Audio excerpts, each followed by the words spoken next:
Oke, kita lanjut kembali perbincangan. Nah, kalau dari Bang Erwin, Bang Andreas juga kan setiap dan teman-temannya kan sekarang sedang benar-benar memelototi hasil penghitungan suara gitu ya. Karena kan satu suara pun matters gitu. Tapi kalau kita bicara dalam kumulatif nanti gitu, Prof.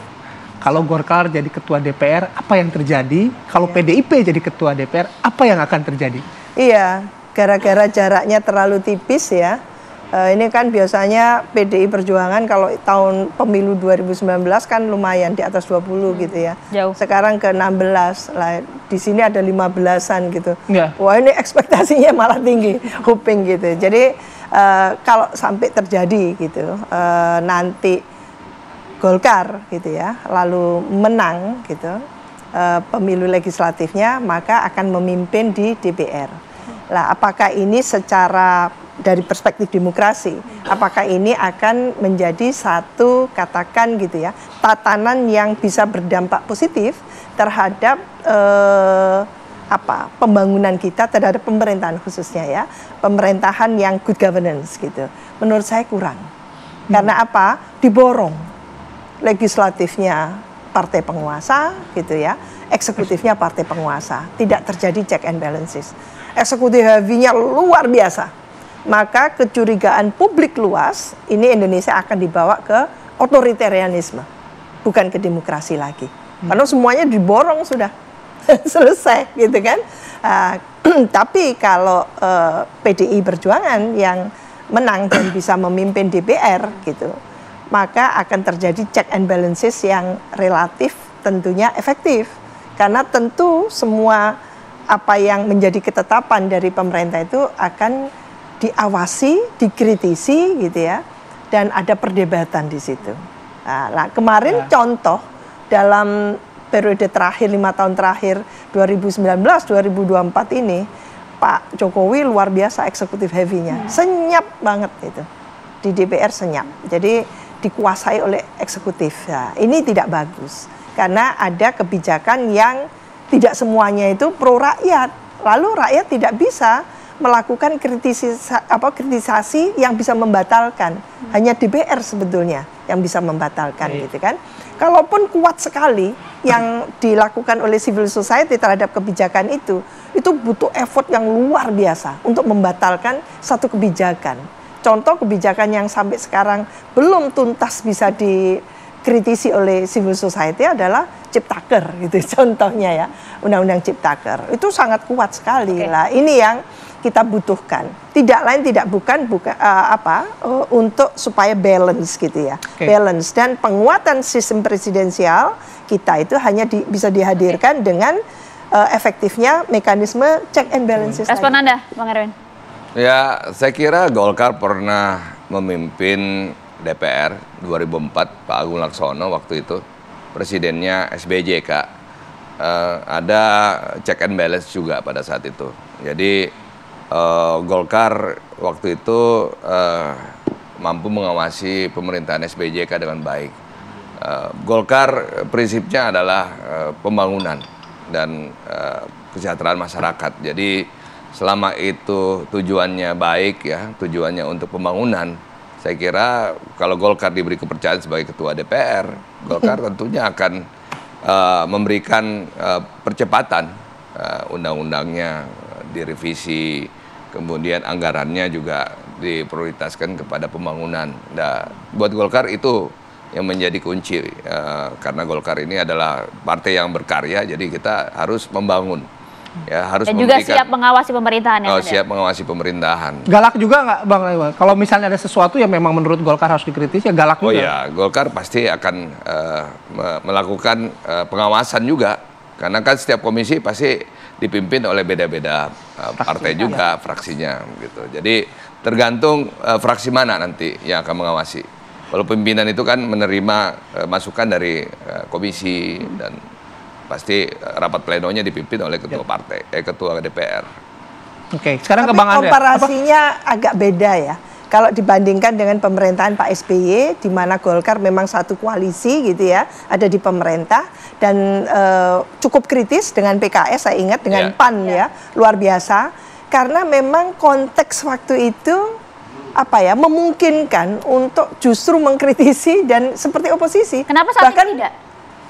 Kalau saat ini rasanya dengan prinsip melanjutkan semua programnya Pak Jokowi, mana mungkin akan mengkritisi gitu. Jadi karena sudah ada planning melanjutkan semuanya gitu kan, apa yang dilakukan. Nah ini saya tantang Mas Erwin supaya ada argumentasi lainnya gitu ya.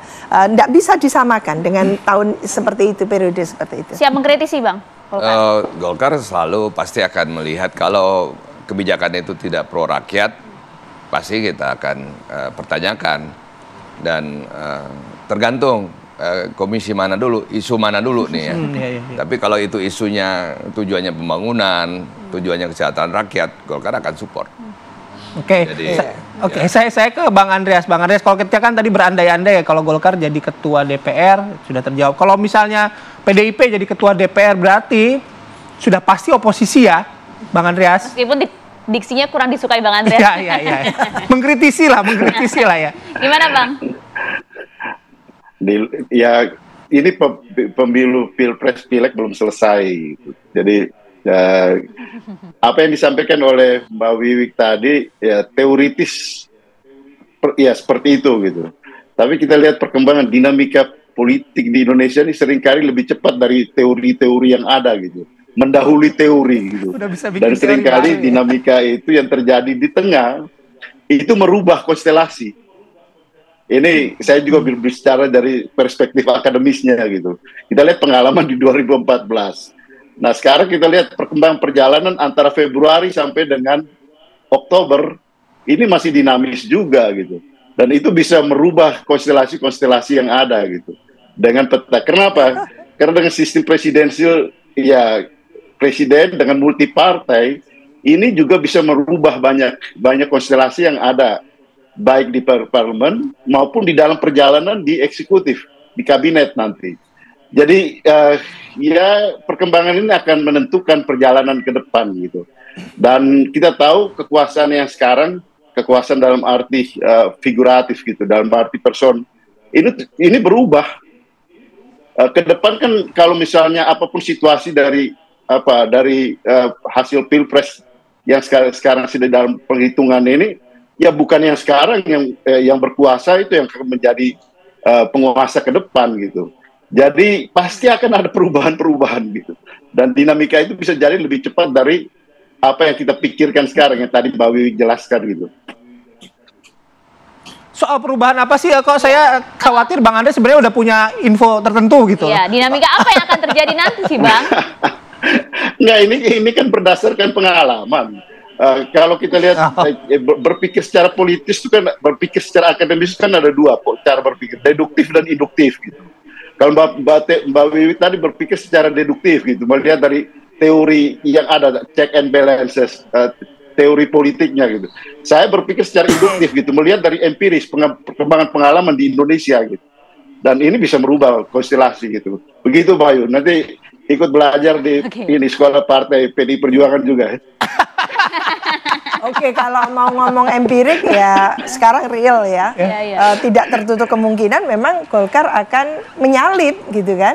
Menyalip karena apa? Karena hitungannya juga belum final kan gitu. Ketika itu menyalip dan target yang sudah direncanakan secara terukur oleh ketua pemenangan tadi itu sekitar 35 dari total itu akan dimiliki oleh Golkar. Dan Golkar memang menjangkau orang-orang muda. Lama ini dengan Golkar Institutnya dan sebagainya itu luar biasa. Maka ada partai-partai muda yang seolah-olah akan menjadi rumahnya itu diambil duluan oleh Golkar. Karena Golkar memang leading dalam hal itu. Lah maka tidak tertutup kemungkinan memang Golkar akan menyalip dan secara alami dia bisa menjadi ketua DPR. Katakan seperti itu. Cuman apakah bisa Golkar itu menjamin perpolitikan kita itu sehat? gitu ya, masih rasional dan sebagainya, tidak lalu kita kembali ke otoritarianisme. Itu yang mengkhawatirkan kita. Oke, baik. Tapi benar tadi apa yang sampaikan Bang Andre, masih kan sampai Oktober masih agak lama ya. Dan kita juga sudah belajar. Semua hal bisa terjadi. Nah, itu dia gitu. Soal teoritis dan juga pengalaman mungkin jadi pengalaman kita semua gitu. Oke, tapi sekali lagi terima kasih ya Bang Andre, Bang Erwin. Terima kasih Bang Andre. Prof Wiwin, terima kasih atas waktunya.